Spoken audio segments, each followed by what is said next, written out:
Hi! I'm so glad you're here. My plans for this week's video changed at the very last minute, so I've decided we're going to do a cozy fall sewing video. I had planned to do a sewing and crafting video in one next week, but since my plans changed, I decided why not chop it in half. We'll do the sewing this week and the crafting next week, which is what I did last year, so maybe we'll make it an annual thing. So that's what we're gonna do. I recently had one of my best thrifting days I think I've ever had. I found some great supplies for October, which I have a lot of fun stuff planned, and in the process sourced some fun fall fabrics. So let's go see what we can use. First, let's activate cozy mode.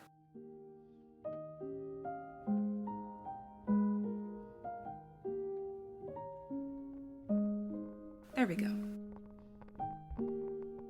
Also, this raccoon mug reminds me of someone. Anyway, here are our secondhand fabrics. An orange twin fitted sheet, this print fabric that I think is supposed to be a farmer's almanac with apples along the bottom, and a brown gingham tablecloth. Before cutting into them, I sketched out my plans. In my head, I pictured two dresses that were unfortunately about the same silhouette. So I changed the almanac dress by making it a set of separates, giving me some flexibility with how they could be styled.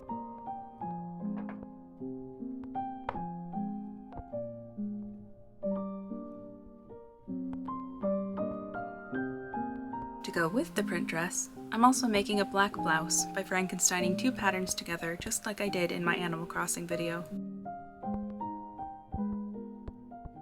I cut everything for this outfit first so that we can put it all together tomorrow, and also prepped the fitted sheet by trimming away the elastic on the corners.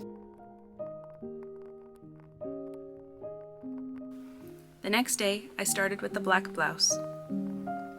I wanted a solid shirt with big sleeves, cinched around the wrists with elastic.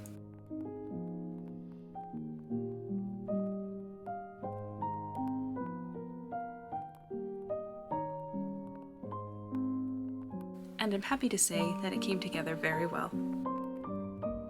Now onto the skirt. The apple print is only present along one edge of the fabric, so I decided to make a simple rectangular skirt by creating a tube for elastic along the top edge and closing the giant rectangle by sewing the ends together. For the separate bodice, I made a camisole top using one of my favorite patterns, made thicker straps, and before long, the entire almanac dress look was complete. For this cute gingham, I wanted a similar silhouette as the almanac dress, but to change it up further, I used my Barbie dress bodice pattern instead of the camisole top and added a tie around the middle. Now the blouse for this outfit is probably the most interesting and fun piece I put together. I wanted to use the orange sheet to make a multi-puff sleeve to kind of imply a stack of pumpkins. So I followed a tutorial by Larry B. Threads, who makes gorgeous garments, and got to work measuring and mathing out the pattern. This little retractable measuring tape was the sole souvenir I purchased for myself from the Isle of Burke, and it has come in handy so many times already.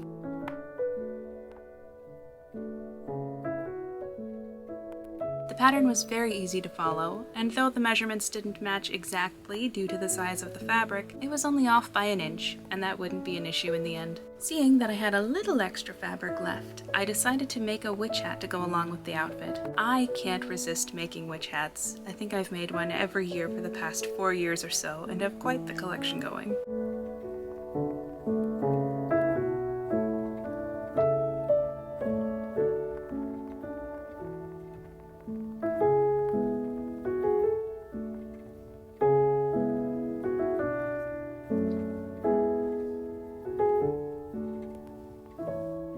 The next day, I started putting the gingham outfit together. If you're like me and don't like to iron things, for straps and similar tube-shaped pieces, I like to flatten them out by running it tautly over the edge of my desk. Nice and flat, no iron required.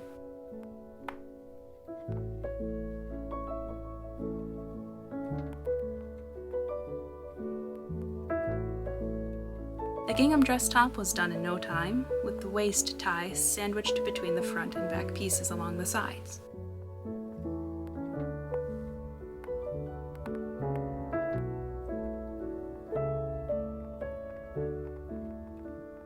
The 5-panel skirt was complete soon after.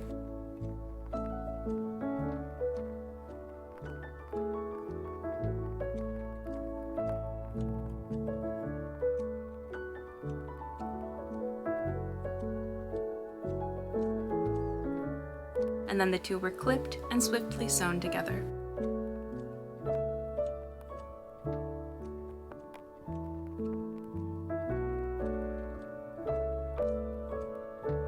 Last but certainly not least, the multi-puff sleeve blouse. I first put the bodice together at the shoulders, hemmed the neckline, the bottom edge, the ends of the sleeves, and then protected all of the remaining raw edges using my serger. Each sleeve required 3 rows of elastic, which I misplaced and was convinced it had mysteriously disappeared.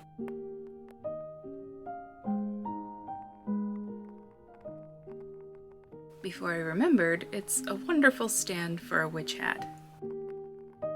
In the past, I've used a zigzag stitch to attach elastic like this, but this time I used a straight stitch at a greater spacing instead so that it still has room to stretch. This task seemed very daunting before I started, but it was so straightforward and easier than I expected it to be that I'll now have to exercise great restraint in the future not to make every set of sleeves this way. I gathered the tops of the sleeves at the shoulders, then attached them to the bodice.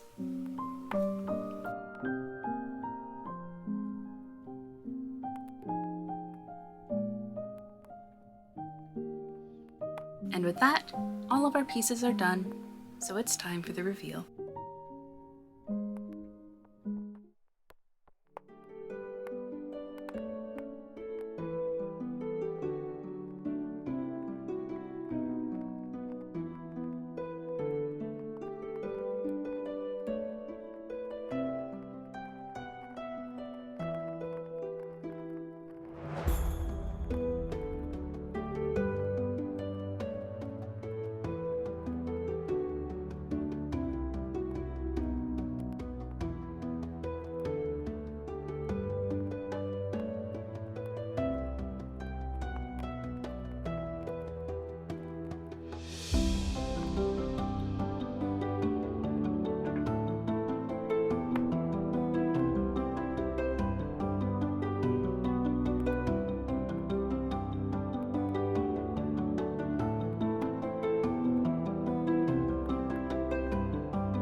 Love everything. This blouse with the multi-puff sleeve is probably my favorite piece. Truly makes me feel like one of the Pottsfield residents. And knowing how easy it was to make sleeves like this, it's going to be very hard not to make a bunch of multi-puff sleeve shirts because I love a dramatic sleeve. I think the only thing that I would fix is a zipper on the gingham dress. I always forget that that Barbie dress pattern was made to fit with a zipper, and sometimes I remember to add some extra space in there if I just want to be able to slip it on. I did not this time around. So it's a bit tight to get on and off, but I can still do it. So I think I'm gonna hold off on adding a zipper. But other than that, I love everything I made. Fall is my favorite time for dressing up. I love Halloween, I love fall aesthetics, I love fall colors. So making fall clothing brings me a lot of joy. And with a lot of the things going on in the world, I needed a little bit of cozy comfort joy. And that's kind of why I wanted to make this video a little more cozy and comforting in the vibes, because I know I need those vibes right now, and I thought if somebody out there might too, I thought that this could provide an opportunity for some cozy comfort, a deep breath or two. That being said, next week's video is probably going to be a bit more chaotic before we dive fully into Halloween. So if you liked this video, you can let me know by hitting the like button. And if you want to see what I'm doing next and join the channel, hit the subscribe button. And if you want to know when I post, hit the notification bell. YouTube will let you know. Thank you so much for watching. I'll see you next time. Bye!